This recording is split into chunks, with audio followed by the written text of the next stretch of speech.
Au centre de l'écran noir se succèdent les logos de la PF France Handicap, de l'ARS Agence Régionale de Santé Bourgogne-Franche-Comté, de la Sécurité Sociale l'Assurance Maladie et de la ville de Dijon. En lettres capitales bleues, promenade de santé par les handicapables. D'un mégaphone jaillit le titre sur la bonne voie VOIX. Devant la porte vitrée d'un immeuble, un homme patiente debout, un smartphone fixé sur son poignet. Bonjour Monsieur Duchesne, je suis Marie Lambert, votre assistante de communication. Il se serre la main. Bonjour, nous ne nous connaissons pas. Aussi, je voulais vous dire que je ne souhaite pas que vous interveniez pour mes problèmes médicaux. Elle acquiesce. J'ai votre dossier médical, j'ai tous vos documents, donc il n'y a pas de problème, on peut y aller. Elle lui ouvre la porte. Après vous. Dans une salle d'attente, Duchesne et Marie sont assis sur une banquette.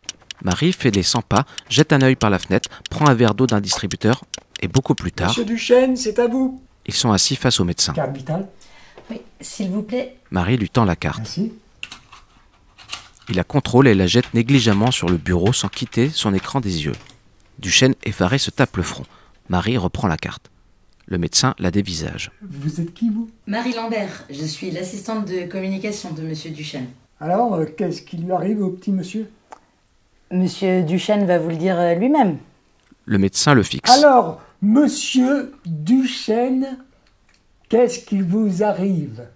Duchesne, vexé, se frappe le front et active son smartphone. J'ai des difficultés de communication, mais je ne suis pas sourd et je comprends parfaitement. Merci. Le médecin reste bouche bée. Oui, c'est vrai. Désolé. Duchesne compose un nouveau message sur son assistant vocal et fixe le médecin ironiquement. Vous aussi, vous êtes deg. Il sourit à Marie. Le médecin la questionne du regard. Monsieur Duchesne demande si vous aussi vous avez des difficultés d'élocution et de communication. DEC, DEC. Les yeux du médecin font des allers-retours de Marie à Duchesne. Ah oui, d'accord. Excusez-moi. J'ai besoin de vacances. Il saisit son stéthoscope. On y va, monsieur Duchesne? L'écran passe au noir. Duchesne nous sourit. Faut me le dire, si je dérange.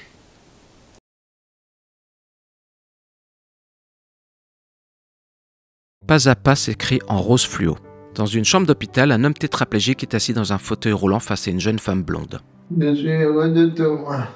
Moi aussi, tu m'as beaucoup manqué. Sa nuque est maintenue par un appui-tête. Moi aussi, tu m'as très beaucoup manqué. Il lui sourit. Elle est assise sur le lit près du fauteuil. Quelque chose à te dire. Oui, je t'écoute, dis-moi. Elle le considère avec attention. Un infirmier surgit dans la chambre. Je prends votre drap. Non, merci. Au revoir, monsieur. Il sort. J'ai quelque chose d'important à te dire. Dans son fauteuil, l'homme détourne la tête, le regard dans le lointain. Quelque chose qu'on a du mal à dire. La jeune femme pose une main sur son avant-bras. Je t'écoute. Elle soupire en fixant l'infirmier. Vos médicaments. Je ne veux pas vos médicaments. Il dépose des cachets sur le lit et sort. Marie couche maintenant. J'ai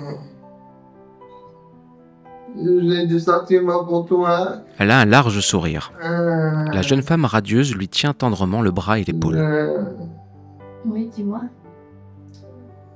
Je t'aime et... L'infirmier entre et se fige. Je t'aime et je suis amoureux de toi. Oh, excusez-moi, j'aurais dû attendre que... Il tient des palmes de natation. Il les abandonne sur le lit et sort. La jeune femme, contrariée, fixe la porte de la chambre. Son regard revient sur l'homme qui s'est assoupi. L'écran vire au rose. Dans son fauteuil face à nous, l'homme arbore joyeusement les palmes croisées sur sa poitrine. On me le dire s'il me dérange. Un labrador noir sommeille couché sur le sol, la tête posée sur ses pattes. En lettres blanches, soignons le regard. Assis au pied de sa maîtresse, le chien s'interroge. Bon, j'espère que Soumia m'emmène au parc. J'ai envie de voir César. Il est tellement beau. Soumia et son chien marchent sur un trottoir ensoleillé. Elle a glissé sa canne blanche sous l'aisselle droite. Une laisse relie sa main droite au collier du chien et sa main gauche tient l'arceau de guidage. Elle a la cinquantaine et porte un pantalon rose et un pull assorti. Elle dépasse l'entrée d'un hôpital. Au bout du trottoir, elle s'arrête devant un passage piéton. Une voiture marque un court arrêt et redémarre. Soumia traverse la rue et s'engage dans un passage bordé d'une haute grille métallique. Elle traverse un parking arboré. Bon, je crois que nous sommes perdus. On va où, Soumia? Elle arrive à hauteur d'un homme mûr et d'une jeune femme en blouse blanche, debout sur le trottoir pour leur temps de pause. Ah bah ouais, mais écoute, je les supporte plus. Et ça braille, et ça... Non, je suis tranquille. Bonjour, messieurs, dames. Bonjour, madame. Vous pouvez m'indiquer le service hématologie, s'il vous plaît? Alors, le service hématologie, il faut aller dans cette direction. Pourquoi il me parle, lui? Ensuite, il faut tourner à droite. L'homme est accroupi devant le chien. Et puis là, tu verras l'entrée du service hématologie. Et l'accueil, il est à droite. Monsieur, s'il vous plaît, mon chien, il parle que labrador. Oui, pardon. Il faut expliquer à moi. Oui, moi, pardon. je lui explique. Désolé. C'est pas grave. Bonne journée, monsieur, dames. Au revoir. Bonne journée à vous. Merci. Au revoir. Bonne Merci, journée, au au revoir. Au revoir. Soumia et son chien rebroussent chemin. De droit. La jeune femme s'amuse de son collègue. Bon, ouais. Écran noir, le chien est tête basse. Il faut me le dire si je dérange. Avec le temps, en lettres blanches sur un carton noir tremblotant la façon des vieux films muets, en noir et blanc. Dans un living sobrement meublé, une femme est assise face à nous devant un clavier d'ordinateur. Elle patiente au téléphone. Un fauteuil roulant est présent au fond de la pièce près de l'entrée. La femme obtient sa communication. Un nouveau carton apparaît à l'écran. Allô, société de transport, je voudrais un minibus pour être à 14h précise à la pharmacie Dupont. La communication se poursuit. Vendredi de la semaine prochaine, départ à 13h30 précise de chez moi. Non, j'ai d'autres rendez-vous après, merci. La femme souriante met fin à la conversation et raccroche. Elle a le visage rond et porte des lunettes, ses cheveux sont tirés vers l'arrière. Le vendredi suivant. La femme est assise face à un miroir posé sur la table, elle porte une blouse élégante. Dring. Elle répond au téléphone. Bonjour, le bus passera vous prendre à 12h30 au lieu de 13h30. Elle soupire contrariée. Mais c'est beaucoup trop tôt, je vais arriver 1 heure à l'avance. Elle raccroche le combiné avec humeur. Vendredi 12h30. La femme est postée au coin d'une rue, attachée dans son fauteuil roulant. Elle fait un signe de la main. Plus tard, le plateau mobile d'un minibus la dépose sur le sol. Elle effectue une courte manœuvre pour se glisser sur la chaussée et poursuit son chemin en ville. Un grand sac en tissu fleuri, un châle et un sac à main sont attachés à l'arrière de son fauteuil motorisé. Elle atteint la pharmacie. Un panneau mural la renseigne. Pharmacie Dupont du lundi au vendredi de 8h30 à midi et de 14h à 19h. Elle consulte sa montre. 12h50. Elle jette à nouveau un regard à l'horaire, résignée. Dos au volet clos de la pharmacie, elle consulte son smartphone et a une moue de dépit. Le tonnerre gronde au loin. Elle scrute le ciel, inquiète. Soudain, une pluie battante s'abat sur la ville. La jeune femme a revêtu une légère cape de pluie en plastique transparent que le vent agite. Son rimel s'est répandu sur son visage déconfit. En titre, le mot fin. Dans son living, la femme est assise face à nous. Elle fait une moue résignée et lève les yeux au ciel. Sur un carton, faut me le dire si je dérange. L'écran passe au noir. Sous tension, en lettres jaunes entourées de rouge à côté d'une flèche en forme d'éclair. Un homme en fauteuil roulant se présente à un comptoir d'accueil. Son visage dépasse à peine du comptoir. La préposée est face à son ordinateur. S'il vous plaît. Elle redresse la tête sans le voir. S'il vous plaît. Elle émerge derrière son écran. Bonjour. Je suis Monsieur Dupont et j'ai rendez-vous avec le docteur Poirier. Monsieur Dupont. Elle vérifie. Oui, en effet. Avez-vous votre carte vitale, s'il vous plaît? Oui. Il tend sa carte difficilement entre ses mains jointes. Oh, pardon. Elle contourne le comptoir et prend la carte. Très bien, merci. Elle regagne sa place et consulte son agenda. Alors, monsieur Dupont, très bien. Parfait. Vous pouvez passer dans la salle à côté, le docteur va vous recevoir. Merci beaucoup. Dupont s'éloigne à gauche du comptoir.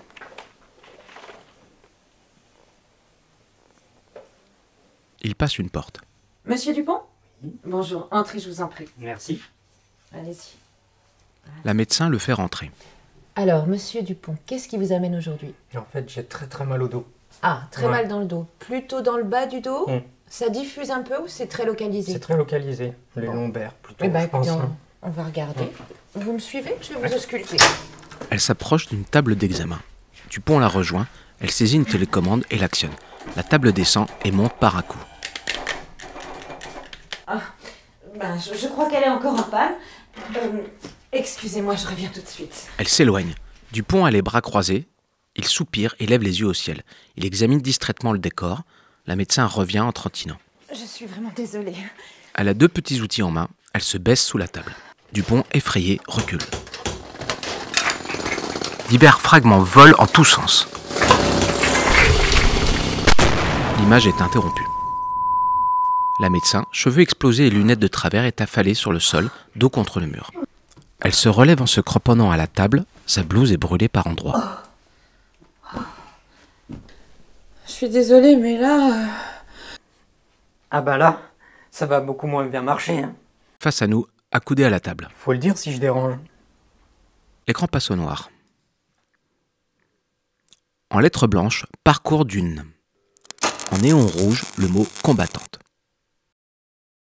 Allô, bonjour, je suis bien au cabinet de gynécologie. Oui, madame. Vous prenez de nouvelles patientes? Non, madame, malheureusement. Tant pis, bonne journée, au revoir. Elle est assise à un bureau. Allô, bonjour monsieur, je voudrais savoir si vous prenez de nouvelles patientes. Ah non, désolé, madame. Tant pis, au revoir, bonne journée. Elle pianote sur un téléphone fixe. Allô, bonjour, je suis bien au cabinet de gynécologie. Oui, madame. Allô, bonjour. Non, non, non. Allô, bonjour. Ah, non, non, Allô, non. bonjour. Malheureusement, c'est pas possible. Elle sourit crispée. Bonne journée, au revoir. Plus tard, elle fait des recherches avec un clavier et une souris d'ordinateur. Bonjour, je voudrais savoir si vous prenez de nouvelles patientes. Ah non, madame. Au revoir, madame. Ah non, madame, malheureusement. Non, non, madame. Ah non, malheureusement, madame. Elle raccroche coup sur coup. Elle soutient son menton d'une main, le coude posé sur le bureau, découragée. Plus tard. Cabinet de gynécologie, bonjour. Oui, bonjour. Je voudrais savoir si vous prenez de nouvelles patientes. Oui, madame. Ah, super. Je me déplace en fauteuil roulant. Est-ce que vos locaux sont accessibles et est-ce que vous avez une table de consultation adaptée? Non, madame. Ah, dommage. Bonne soirée. Au revoir. Elle enfouit son visage au creux de son bras posé sur le bureau. Elle compose un nouveau numéro. Cabinet de gynécologie, bonjour. Oui, bonjour madame. Je voudrais savoir si vous prenez de nouvelles patientes. Oui, mais ne veux pas le rendez-vous avant 6 mois. Oh ben tant pis, hein, c'est pas grave. Hein. Par contre, je me déplace en fauteuil roulant. Est-ce que vos locaux sont accessibles et est-ce que vous avez une table de consultation adaptée? Oui, tout à fait, mais c'est un rendez-vous pour quoi? Un suivi gynécologique. Mais cela vous sert à quoi de voir un gynéco? Je comprends pas la question. Vous n'avez pas de rapport et vous ne souhaitez pas avoir un enfant. Mais madame, vous êtes une femme? Ben oui. Vous n'êtes pas médecin? Non. Moi, je vous demande pas si vous avez des rapports sexuels et avec qui et quand. Ben... Est-ce que vous avez une MST?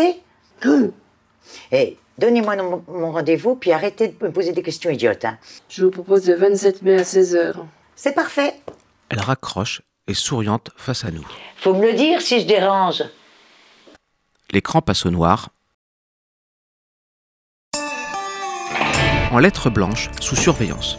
Le titre vibre sur fond d'un impact de balle. Un chihuahua affublé d'une étoile de shérif est assis dans un chariot déambulateur, poussé par une femme corpulente sur un parking en ville. Une jeune femme roule dans une voiture. Une béquille est accrochée au chariot. La femme rôde, l'œil aux aguets. La jeune femme engage sa voiture sur le parking arboré. La femme la suit d'un regard soupçonneux. Elle a les cheveux en brosse, des lunettes à monture épaisse et un double menton. Elle met une main en visière et traverse dardard le parking en s'aidant de sa béquille. La jeune femme sort de sa voiture. Elle referme la portière et reçoit un coup de béquille dans le dos. Wow! Vous ne voyez pas que c'est pour une place pour handicapés? Bonjour madame, et on appelle ça une place pour personnes en situation de handicap. Oui, enfin, vous pourriez vous garer ailleurs. Je vais juste au laboratoire chercher mes analyses. Ah oui, c'est ça. Vous allez me dire que vous en avez que pour 5 minutes. Écoutez madame, je suis dans mon droit, je vais vous montrer. Elle présente une carte mobilité inclusion. L'autre s'en empare. C'est la carte de votre grand-mère. Bah non, allez-y, vérifiez. Elle y jette un œil Ah oui, bon. et la lui rend. Ouais, ben pourtant, vous marchez bien. C'est ce qu'on appelle un handicap invisible. C'est un handicap qui se voit pas. Mais ça n'empêche que si j'ai cette carte et que je me gare à cette place, c'est que ça justifie. Faut pas juger les gens comme ça au premier regard. Hein. Je pourrais pas le savoir. La femme rengaine sa béquille dans le chariot. Elle tend les talons et s'éloigne de mauvaise grâce. Face à nous, la jeune femme est accoudée à la portière. Faut me le dire si je dérange. L'écran passe au noir. Les feuilles d'un livre ouvert s'agitent au vent. En titre, bref, il y a l'annuaire de santé. Un service à thé est posé sur un apron. Des mains servent une boisson de 2 théières individuelles ornées de fleurs roses dans des tasses assorties. Une main tourne une cuillère dans la tasse.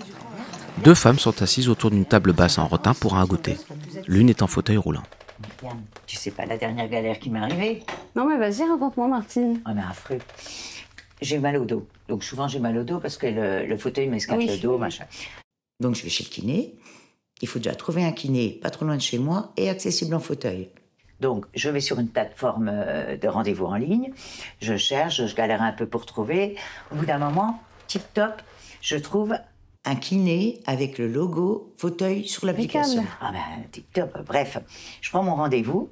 Le jour dit, j'y vais. Donc, je galère un peu, hein, parce que le bus, après les trottoirs qui sont pas accessibles à cause des travaux, quoi, bref. J'arrive enfin, et là, j'appuie sur le bouton, en panne. Et là, le kiné descend des escaliers et me dit, il est en panne, comme si je n'avais pas remarqué. Ça fait combien de temps? Ça fait 5 ans. Non mais, 5 ans. C'est n'importe quoi. Alors là, tu me connais, je commence à démarrer. Bah oui, bref, il me dit, ah mais c'est pas un problème, on va vous porter. Quoi? Ils vont me porter? Non mais, n'importe quoi. Ah bah du coup, je suis partie. Hein. Mais tu connais pas l'annuaire de santé, Martine? Non, c'est quoi? Sur un téléviseur. Tu ne connais pas l'annuaire d'accessibilité des cabinets médicaux et paramédicaux, Martine? L'annuaire d'accessibilité des cabinets médicaux et paramédicaux a été créé par APF France Handicap avec le ministère de la Santé en partenariat avec l'assurance maladie. Cet outil vous permet de trouver un professionnel médical en fonction de vos besoins et de votre handicap en vous rendant sur santé.fr. Face à nous, la femme en fauteuil à côté de l'ascenseur en panne. Non mais faut me le dire si je dérange. Hein. La troupe des handicapables de la délégation départementale APF France Handicap 21 vous a présenté Promenade de santé, qui n'en est pas vraiment une. Ce film de sensibilisation met en scène avec humour des anecdotes vécues au quotidien par les personnes à besoins spécifiques dans leur parcours d'accès à la santé. Promenade de santé. Avec les handicapables Martine Queneau, Jean-François Montigny, Jocelyne Noir, Laure Noireau, Christophe Noireau, Christophe Thomas et Gauthier Pataille. Scénario, Thierry Muser, Martine Queneau, Laure Noireau, Jean-François Montigny.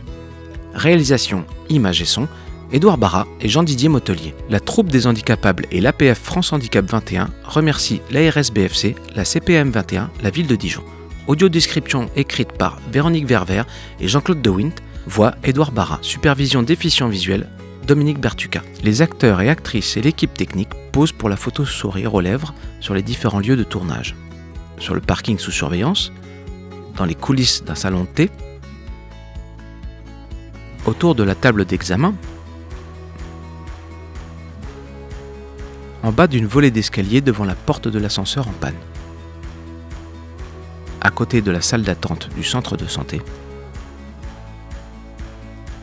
dans la chambre d'hôpital avec les palmes, dans le hall d'accueil du médecin, devant l'entrée du centre hospitalier avec le Labrador, dans la rue devant la pharmacie.